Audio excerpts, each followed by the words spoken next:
What's up, guys, and welcome to a special two-game slate for Monday Night Football. We got the Cincinnati Bengals versus the Washington Commanders and the Buffalo Bills versus the Jacksonville Jaguars.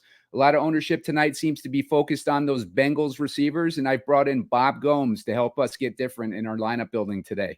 So we'll get into that right after this.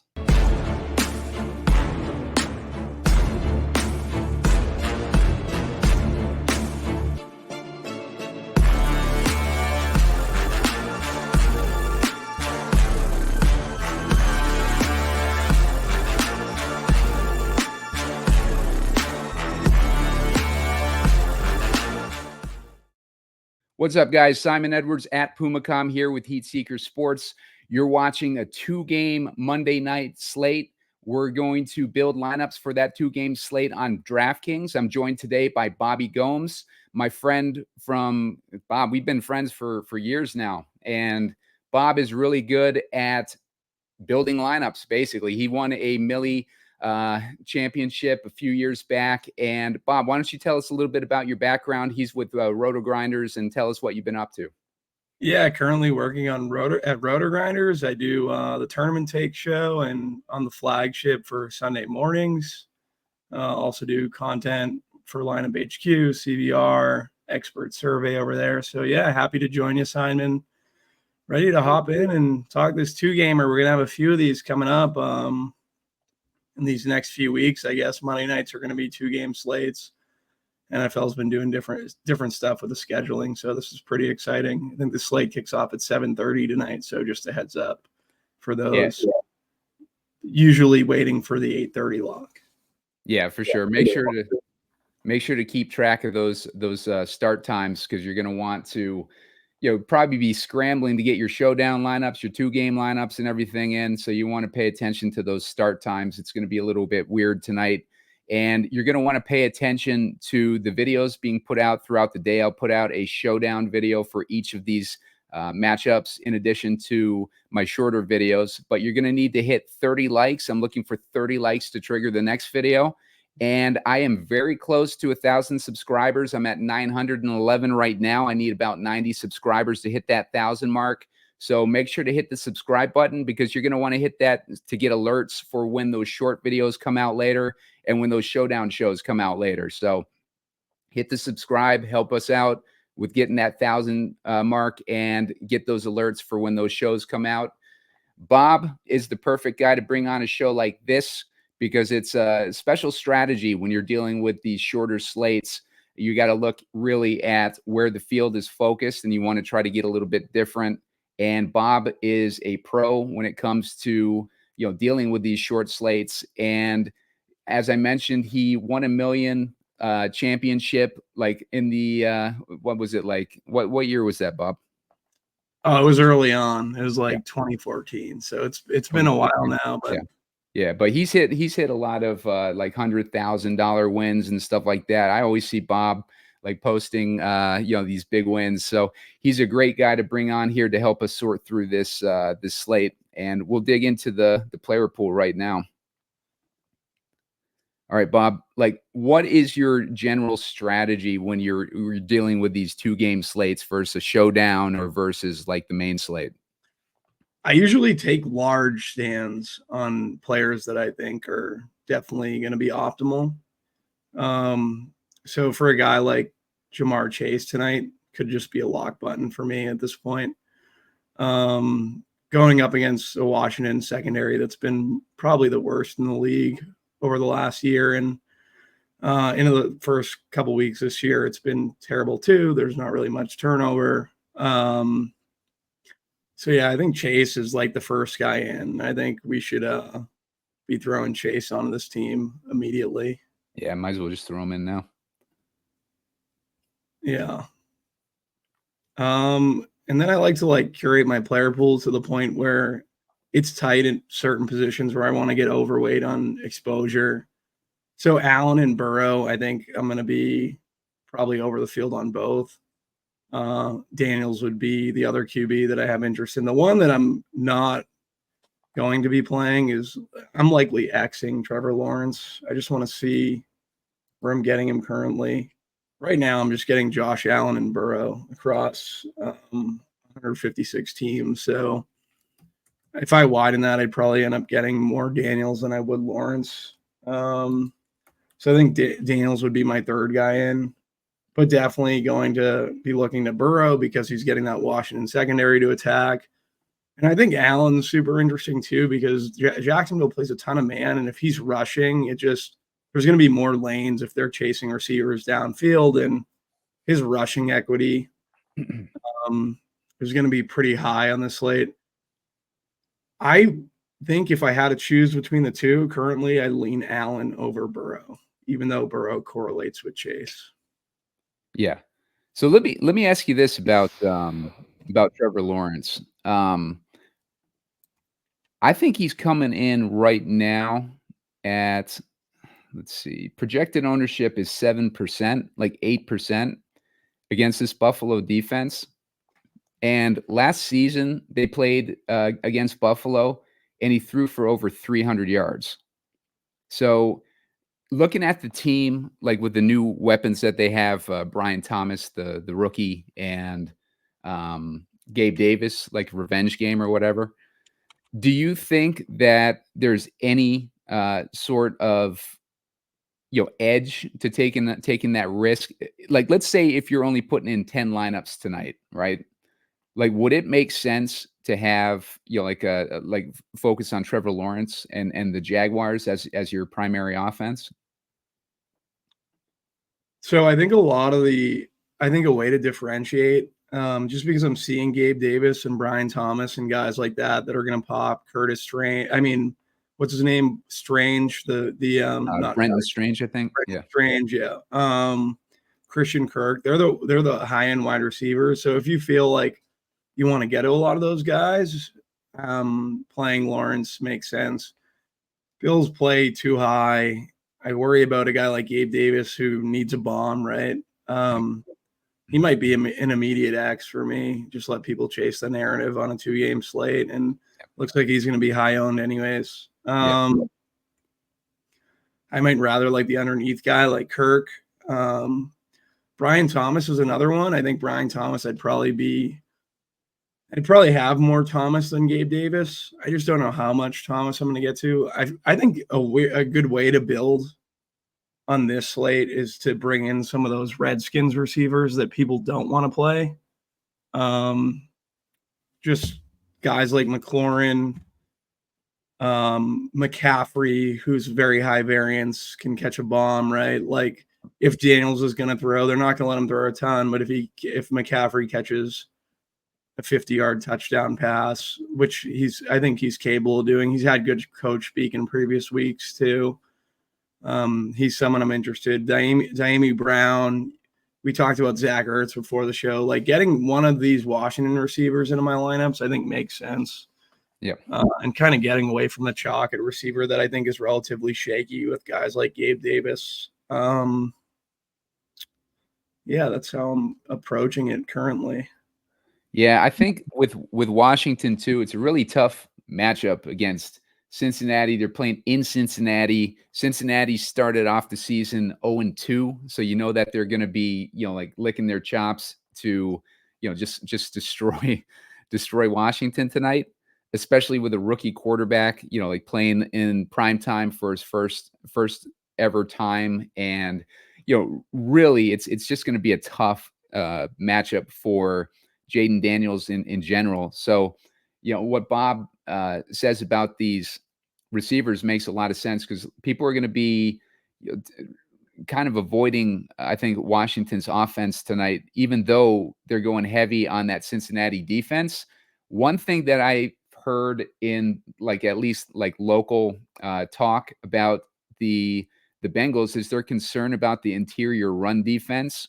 And there's one of their keys to the game is preventing Brian Robinson from doing anything. Brian Robinson's currently at 35% ownership, puts him as about the fourth highest owned guy on the slate. Do you think there's anything to maybe Brian Robinson as a way to get slightly different with our lineup builds, even though he's at 35% ownership? I'm currently under on Robinson. I think if I were trying to get away from someone up top, it would be ETN for Robinson. Just want to see their salaries and where it kind of matches up. Yeah, Yeah. ETN. Yeah, go ahead. ETN looks like he's going to be the second highest owned player on the slate, right? Yeah. James Cook, I think, is perfectly fine. Like, I wouldn't mind playing Cook and Allen together. I know on a larger slate that might cap upside, but I don't think there's any negative correlation here on a 2-game slate. In terms of, I like Robinson. I like him for the price tag. I'm currently getting more Zach Moss for whatever reason. Yeah. And I'm under on Robinson, but that would be, if I wasn't just looking at like Sims, Robinson would probably be one of the leverage guys that I was going for, and just when I was hand building, just to get different at the running back position. Yeah, because I think Washington's obviously going to be taking a run heavy approach as much as they can, and that involves Jaden Daniels as well. You look at the past, so if we're looking for a comparable or somewhat comparable, I'm going to look up Lamar Jackson versus Cincinnati because they play him a ton, obviously being in the same division. And this isn't to compare Jaden Daniels to Lamar Jackson by any means, but just to give you an idea of that archetype of quarterback. He's run for 50 plus yards in his last 5 times versus Cincinnati. So if Cincinnati's going to take, like maybe a similar approach on defense to kind of defending one of these guys that, like has arm talent, but also, can run the ball. Maybe they're more focused on, like forcing him to scramble. And maybe we can pencil in like 50 yards for Jaden Daniels on the ground. In that situation, like with them also being worried about their interior run defense, maybe a Jaden Daniels, Brian Robinson would be an interesting way to go with a build. What do you think there, Bob? I like that a good bit, especially because a lot of people think Robinson doesn't catch passes when he's been pretty efficient as a pass catcher. You're also getting the rushing upside from both of them. I would be more interested in doing it on the high end side with Allen and Cook, but I think if you're looking to spend down at quarterback, which has been working through the first 4 weeks on DK, I would much rather go to Daniels than go to Trevor Lawrence. So yeah, I think you're right. I don't hate that either. And if we wanted to get super, like separated from the field in a position that won't cost us much, as far as risk, I think Zach Ertz is not that risky compared to some of these other tight ends on the slate. Kincaid's going to draw the most ownership. You got Ingram is out, so that's why Brenton Strange is popping so much. But if you were looking at matchups, Brenton Strange has the best, like as far as DVP matchup where Buffalo is giving up 12.2 DraftKings points a game to tight ends. But if you look at Ertz, he's got the second best, with Cincinnati giving up 6.1 DraftKings points a game to the tight end position. So if Ertz like falls into the end zone or somehow gets a like a decent amount of targets with that tough defense that they're facing, I think having like this type of a double stack pretty much gives you all the separation you need. You can just go chalk at the rest of it, right? Yeah, I like the Ertz call a good bit. Just want to see where he's projected. Yeah, Ertz makes a good bit of sense. I think I prefer Ertz to both Strange, Chalk, and Gesicki at 3-6. Yeah. Obviously, Kincaid's going to be someone you want to get a good bit of, but yeah, I like the Ertz call a lot. Who's Eric All and Dawson Knox? Drew Sample's going to be thrown in there. Sanat's still not getting any snaps. I think they have like 3 tight ends outside of that anyways, like Bates, pretty positive. Yeah, Bates, Yankoff. Yanko, Cole Turner. Yeah, Cole Turner. They got a ton of tight ends, but I think Sinnott and Ertz are probably take up the majority of the snaps there. I'm waiting for Sinnott. Or do you have snaps in front of you? I just was wondering what Sinnott's snaps were. No, I don't. Don't have that. I don't think he's getting much yet. They're going to bring him on late in the season. So yeah, being a rookie Ertz tight would end, probably be the guy. Unfortunate for my best ball shares, but yeah, I like the Ertz call. Yeah, I think with Ertz too. We were talking before the show, but being Jaden Daniels' first Monday night game, they're playing in prime time. He's a young guy, rookie obviously, and they're playing against a tough defense. Like I think that he leans on Ertz tonight, like as that kind of like safety valve, and they just try to dink and dunk and run as much as possible to kind of kill as much clock as they can to prevent Cincinnati from getting on the field with those explosive weapons that they have. And they're going to try to maintain that as much as possible. But like Bob said, like he's a good pass catcher, Brian Robinson too.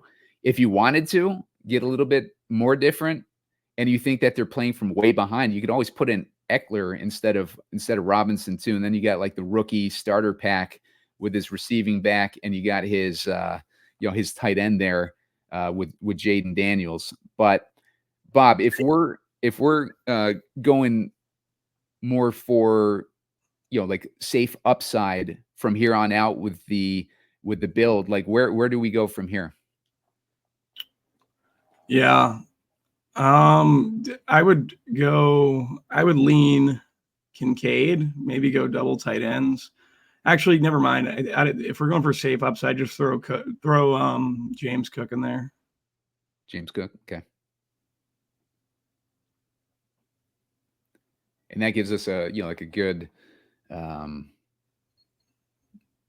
good start with getting our Jacksonville Buffalo guys in there.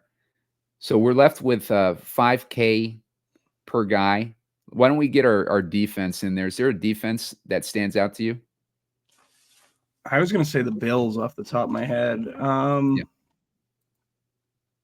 Yeah, I'd say Bills 2,900. Throw the Bills in there.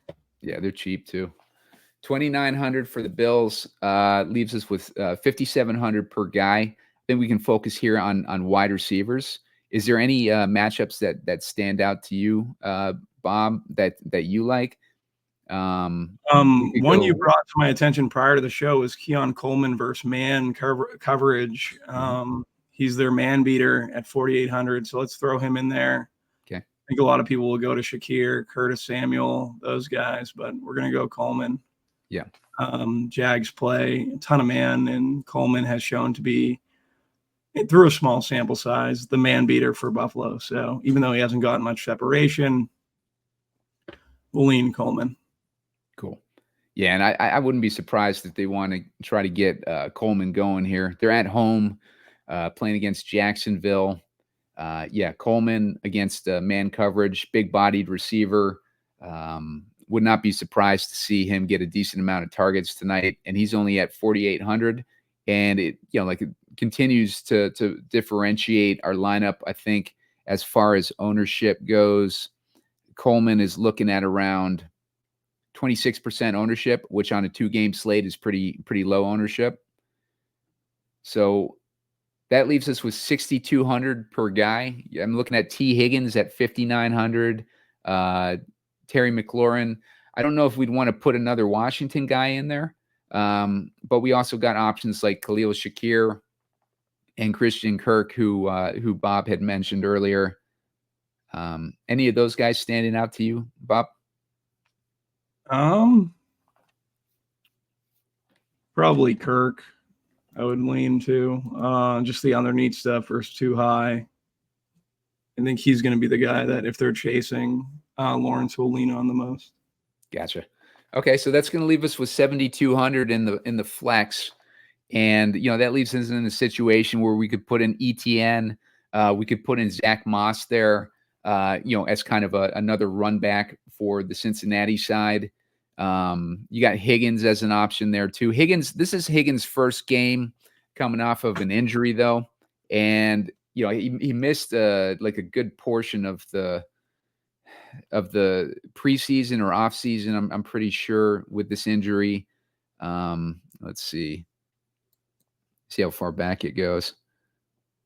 He's missed a lot of time basically. So Higgins is going to be super rusty. We saw what happened in week 1 with like Cincinnati dealing with rust, losing to the Patriots. Chase had held out prior to that game being played, and Chase, looked awful against New England.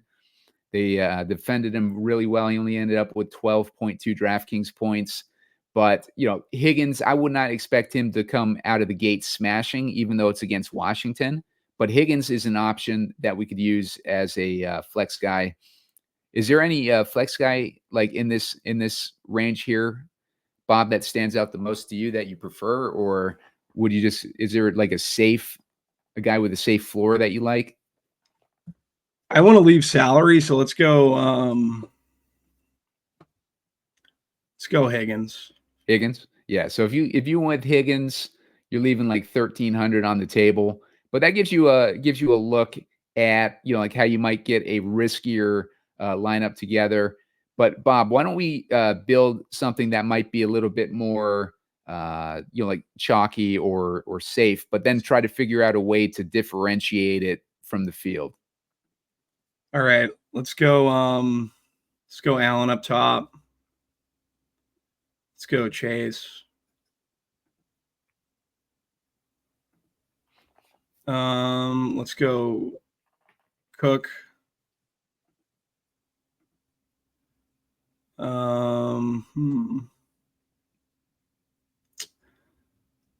Let's go. Let me think through this. Let's go Keon Coleman.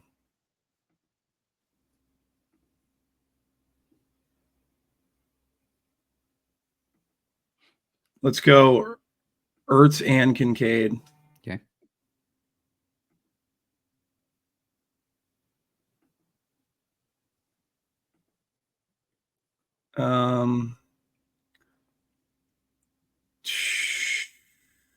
What can we do at DST? Let's go Bills DST. Okay.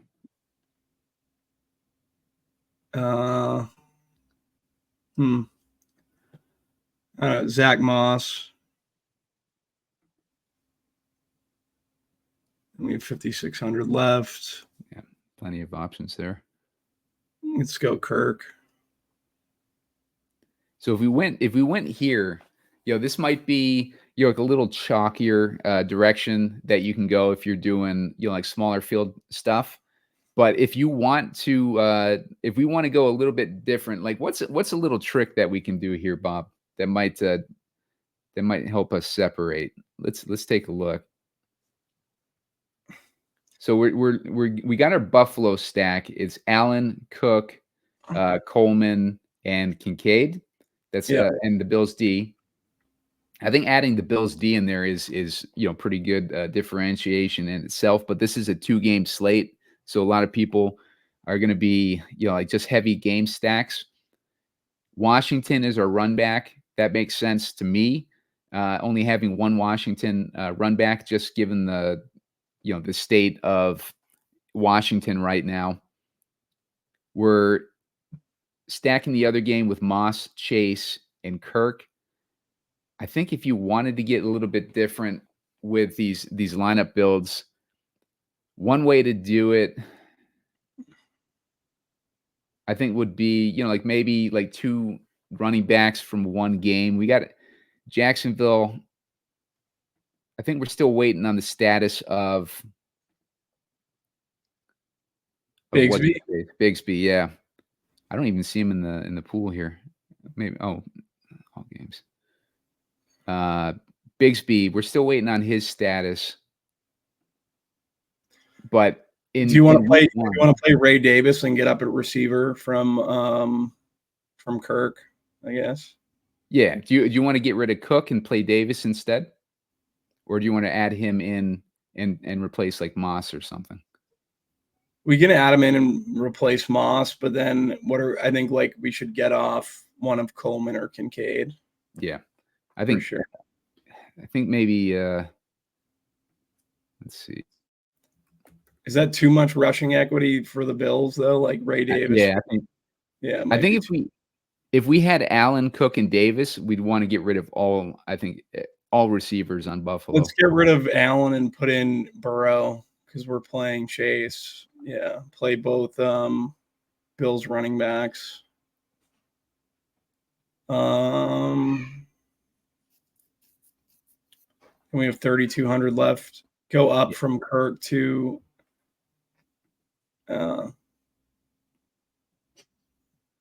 it's not that much up. Let's go to the flex. Just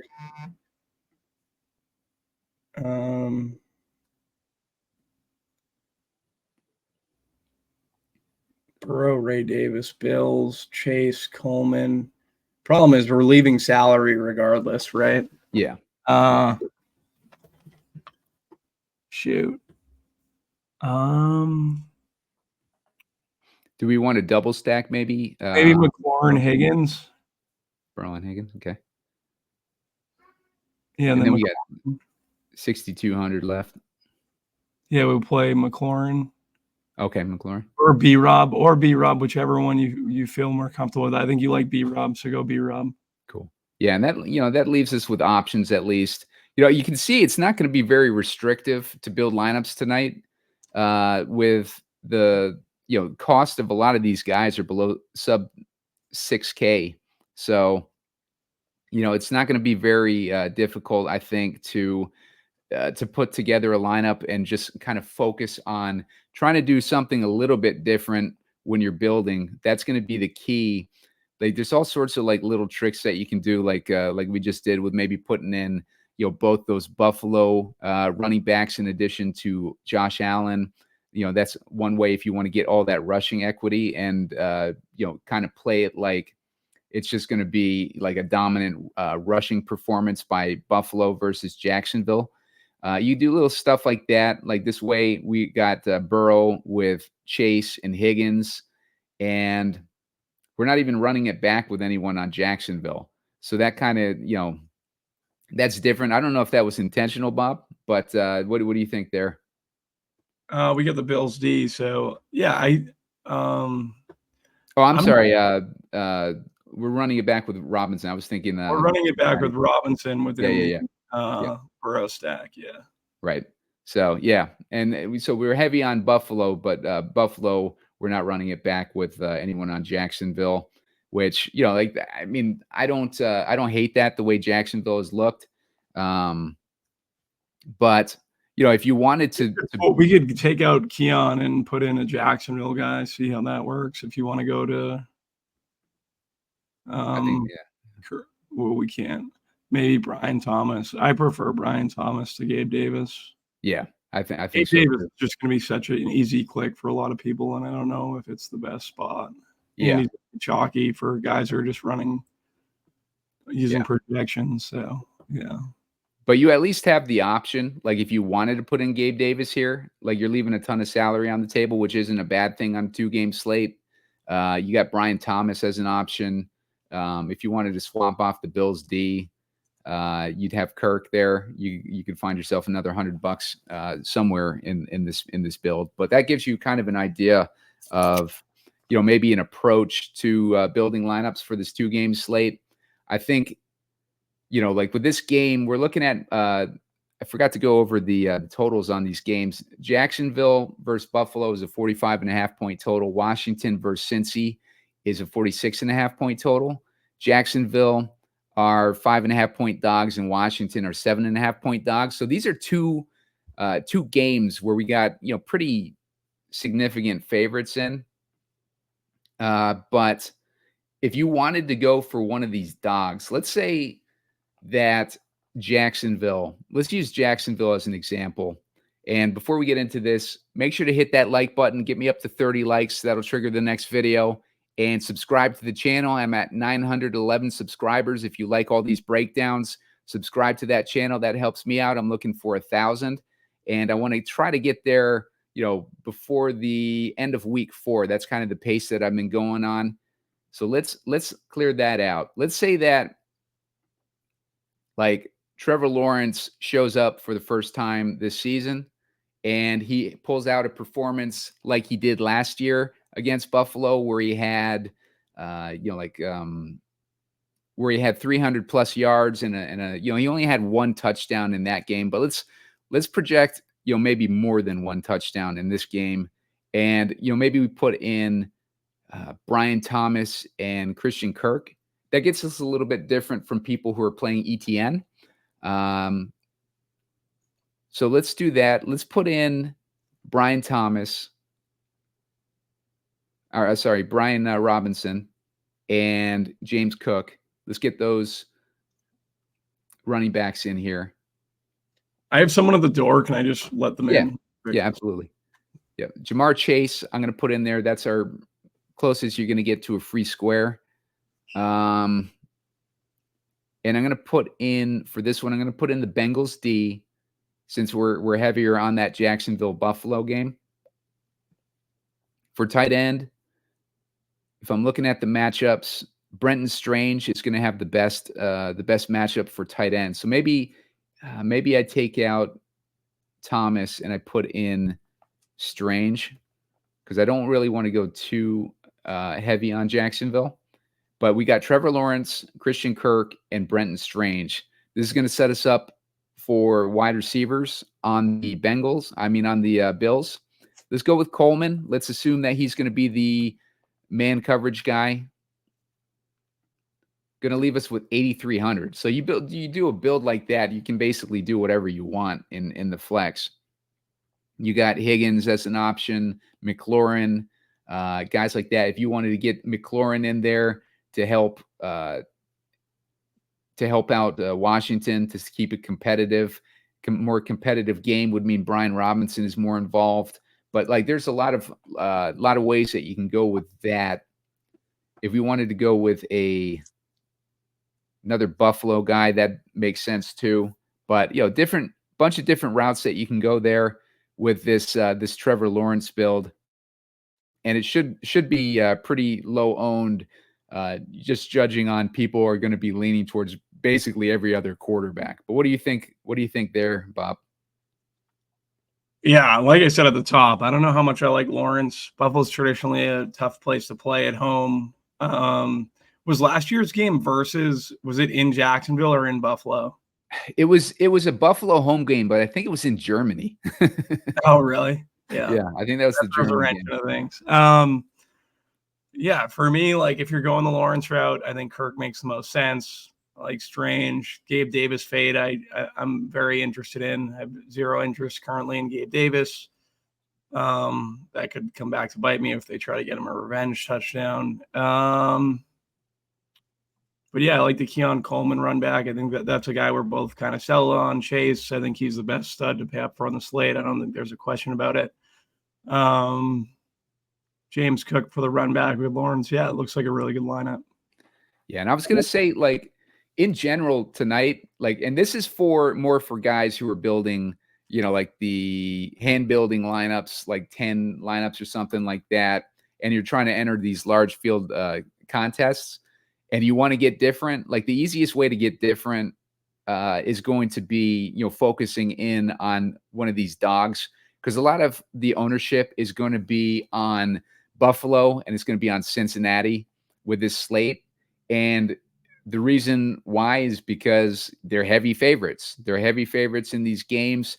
But just because you got teams that are heavy favorites doesn't mean that, like, the underdogs are not going to have to put up points to try to keep up with these other teams or to try to, pull off the upset.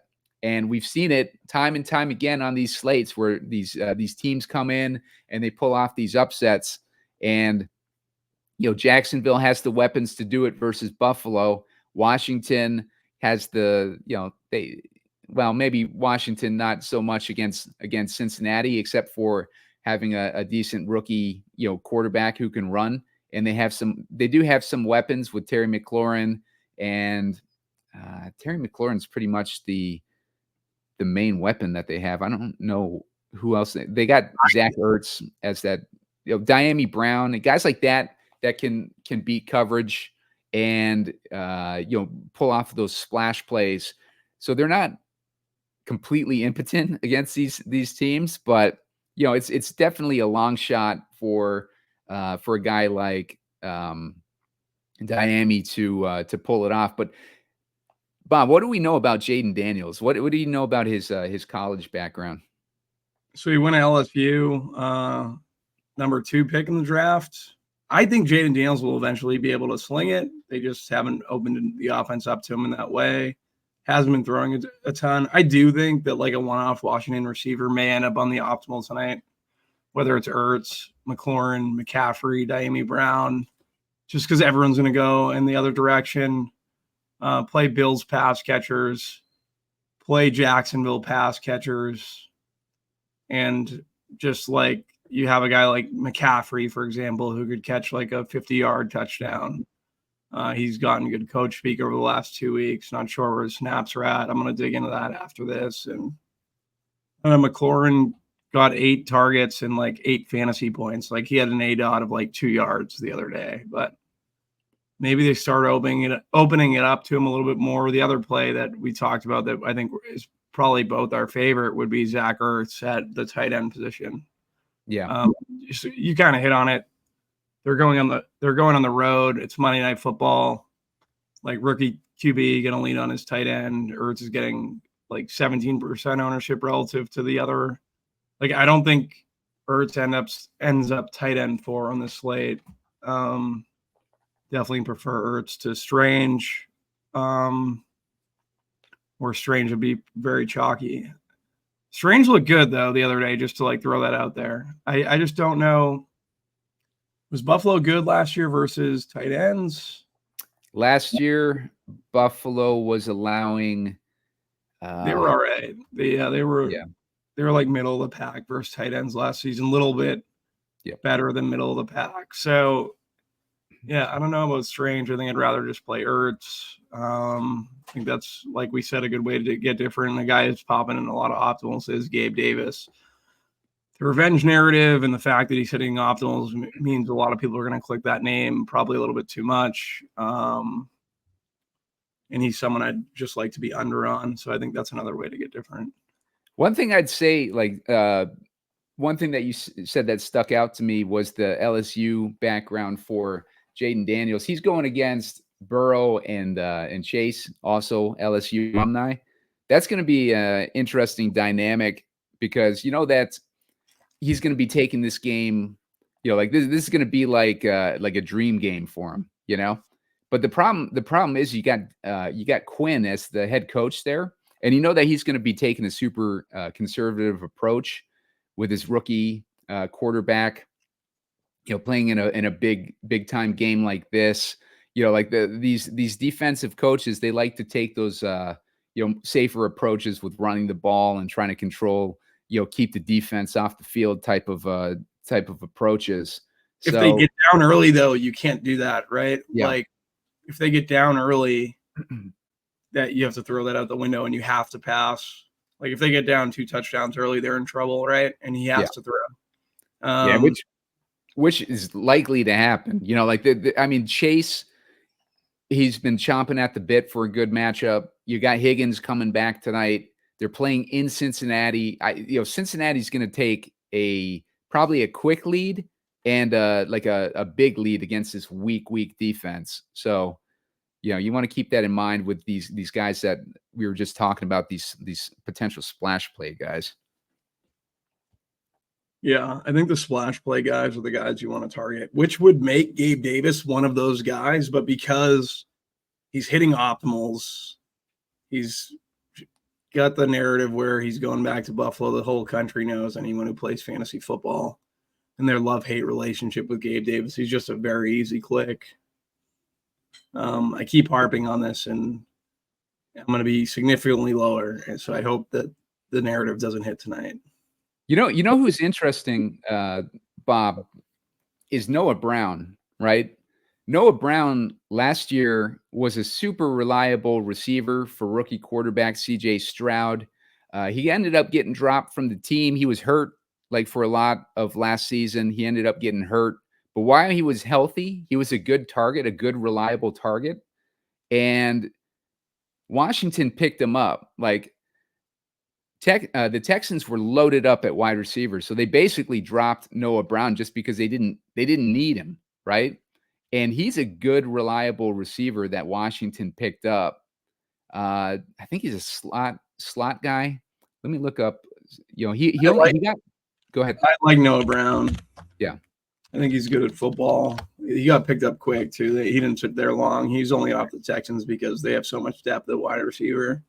Yeah. Yeah, still can't find his snap rate. Yeah, that's what would be interesting to me, because Noah Brown, I'm guessing he's runs a lot in the slot, right? Like he's probably not the primary slot guy, but at least the secondary. Let me look at let me check something out real quick.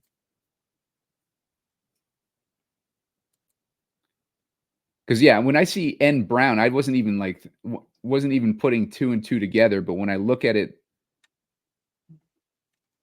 like Noah Brown is a solid receiver, and he's going to have like 0 ownership on this slate.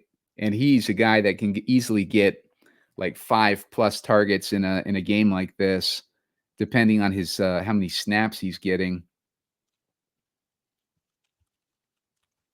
I see him as a backup to Terry McLaurin, left side of the field. Let's see. Let's just dig around and see if we can see snap shares here. Do you have them currently in front of you? Trying to find out. Okay, Fantasy Pros has a snap count thing. Let me check on there. I was looking for a free one because I don't know which of my paid ones.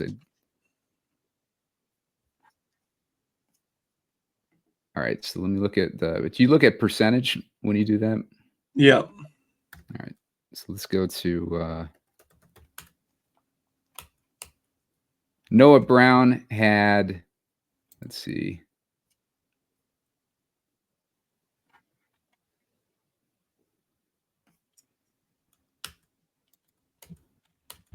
Noah Brown had 28% snap share in week 2. He had 0 in week 1 because he hadn't been on the team yet. But week 2, 28% snap share for a guy who just basically joined the team.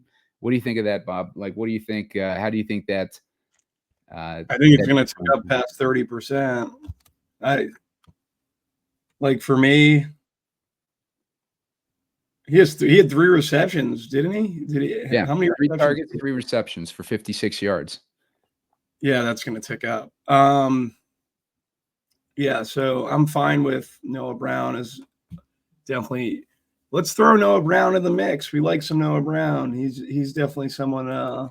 If they're trailing in a trailing game script, maybe better than McCaffrey. Although I like McCaffrey too. Yeah, 3 targets, 3 receptions, 2 games for McCaffrey. Same.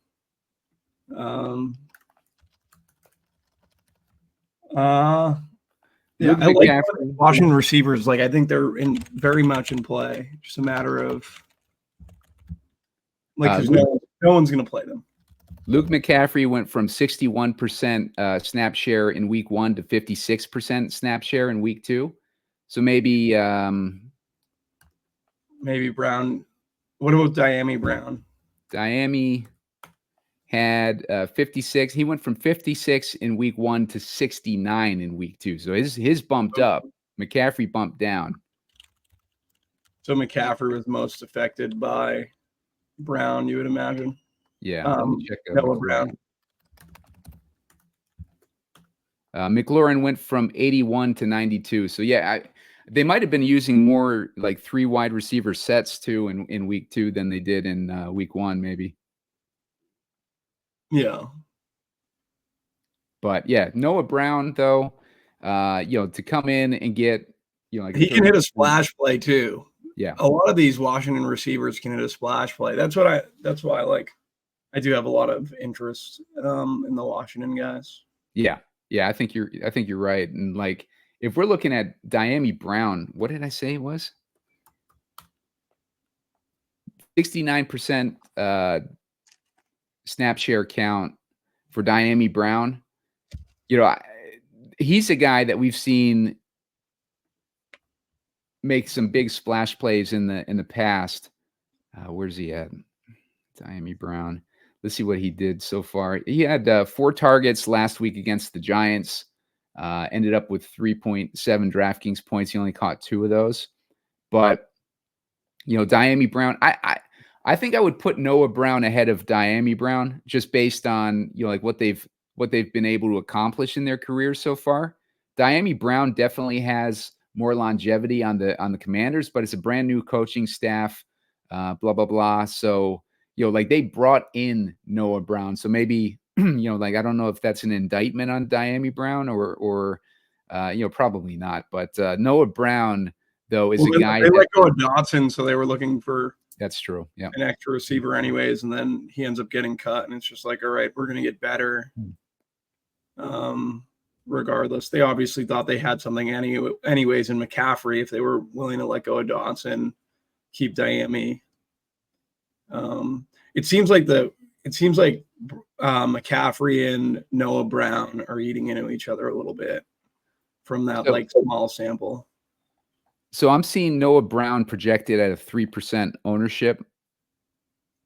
I like the Noah Brown call, Simon. I think you're onto something with Noah Brown. Yeah. I just think on his background, like think of a splash play too. He can definitely hit a splash play like we've seen it with the Texans last year. Yeah.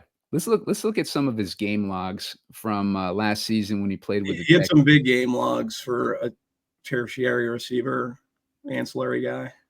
Yeah, like he was a guy. He started off with Dallas a few years back, and that's where he first got on at least my radar because he was a solid receiver, and then Dallas really was in a similar situation where they were just kind of like heavy on receivers, so they ended up dropping him or here. Let's go to Pro Football Reference. Let's look at some of these game logs, targets. Last year with the Texans, he had, this one game with 7 targets, 11 targets, 5 targets, 8 targets, 6 targets, 5 targets, 5 targets, 4 targets.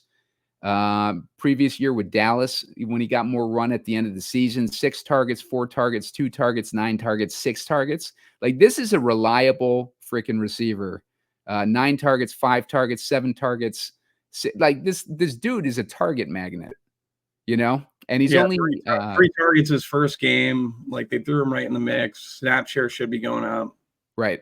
They're going to be trailing. 3% is too much for Noah Brown. I have to make a note of that. Yeah, and look at he got 3 targets in his first game coming out of nowhere, coming off not the street, but coming right off of. He didn't play week 1, and he's getting 3 targets, and they're only throwing the ball 15 times anyway. So it's exactly. And look at the struggles that Washington has had with their receiver core in those first couple weeks. Like they haven't been able to get anything together. Is it struggles with the receiver core, or them just choosing not to pass? I think it might be. Yeah, maybe that's. I think that's more of what it is. Here, hang on a second. Let's look at their football. That's the big issue but in this situation, they're going to be forced to throw the football. Right. Okay, let's look at McLaurin. McLaurin, week 1, 4 targets, 2 receptions. Week 2, 8 targets, 6 receptions. 6 receptions, 8 fantasy points. Yep. That's not good. Looking at Luke McCaffrey, 3 for 3. So he caught all his targets at least. He didn't get any targets last week. Now, I was hearing some stuff in the preseason that Luke McCaffrey was, having trouble, making it into that starting 3 receivers. So maybe they brought in Noah Brown as a little bit of security there too. So I wouldn't be surprised to see if Brown took a little bit of work away from McCaffrey, or at least targets. Maybe those targets were, taken from McCaffrey. I think so. I heard good coach speak prior to week 2 on McCaffrey, and maybe I just should have looked at the coach speak index because he got 0 targets. So that isn't great. Yeah, Zacchaeus was there too. Zacchaeus got 3 for 14. What was Zacchaeus' snap percentage? Good question. Let's see. Zacchaeus 44 in week 1, 33 in week 2. So he got impacted by Noah Brown too. Yeah. I don't know. I think Noah Brown might be the guy at 3%. Yeah, I'm sold on Noah Brown, man. Noah Brown and Zach Ertz. I like him as the rookie starter pack. Yeah, I'm with you. I got to write down Noah Brown. Get him here. Let's build the Noah Brown lineup real quick. Okay, so let's put that scenario in, right? You can put him in with any one of these. Can we specifically leave? Let's try to leave. Let's not go over 49K on this team. Like, let's leave 1,000. Okay. Who do we lead off with? You still think? I still think Allen. Yeah, okay. Allen. I would immediately go to Chase next. All right, Chase. Skip Brown. Brown in there. Let's cut to the chase here. Yeah. Get him unintended. Let's go James Cook. Hey,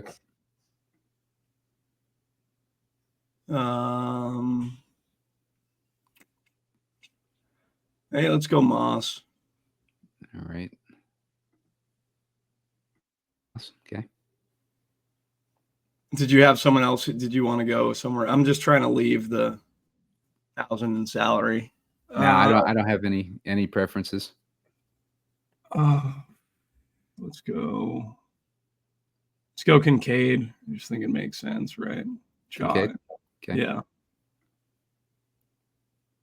The beauty of having Noah Brown is the rest of the lineup can be pure floor. Like you can just build like floor upside, like a good mix, but you don't need to worry. Like when you have a guy in there that's 3% owned on a 2-game slate, like you've got like a lot of differentiation going for you already.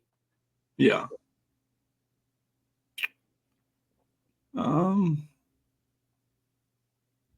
Where do we want to go here? Let's go Coleman.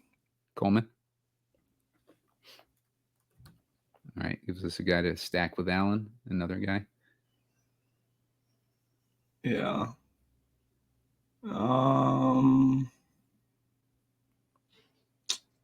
Ertz again? Like, or do you think we should go Chalk here. Maybe instead of Coleman, just go Brian Thomas or Kirk. Okay, let's go Kirk since we've been choosing him.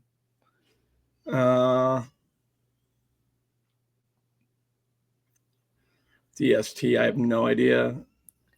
Let's go. Yeah. It doesn't matter. Let's go with the Bengals. Bengals because we have Moss. I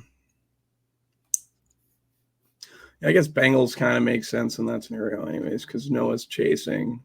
Bengals are probably up. We have Moss in there. Yeah. 5,400.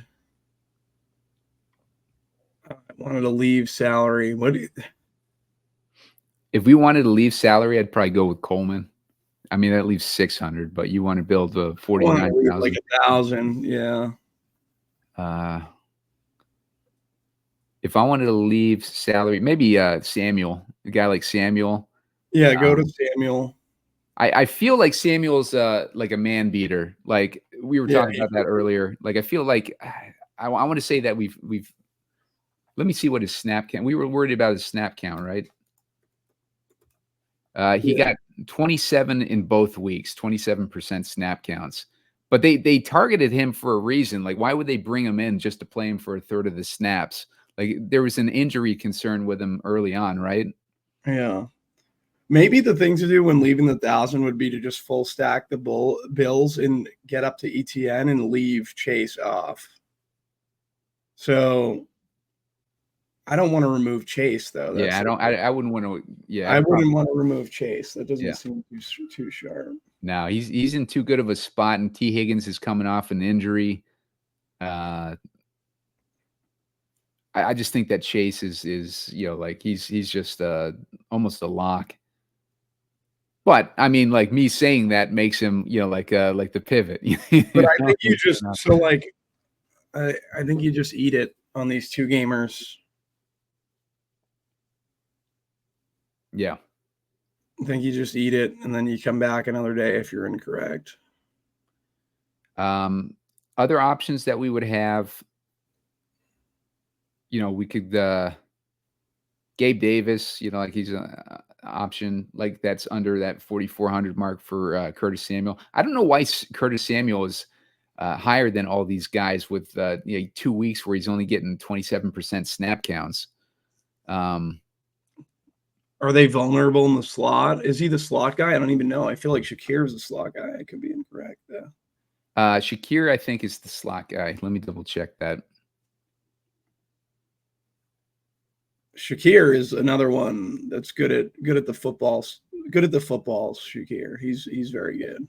Yeah, I like Shakir. They're both slot guys. Like Shakir runs 76% of his routes in the slot, and Curtis Samuel was like 70%. Yeah. But then they got Mac Hollins on the outside. The end beater. Yeah. What about Mac Hollins or MVS? Do we have to think about these guys? MVS probably on a 2-game slate. He just stinks. Like Mac Hollins got 58% and then 71% snap counts.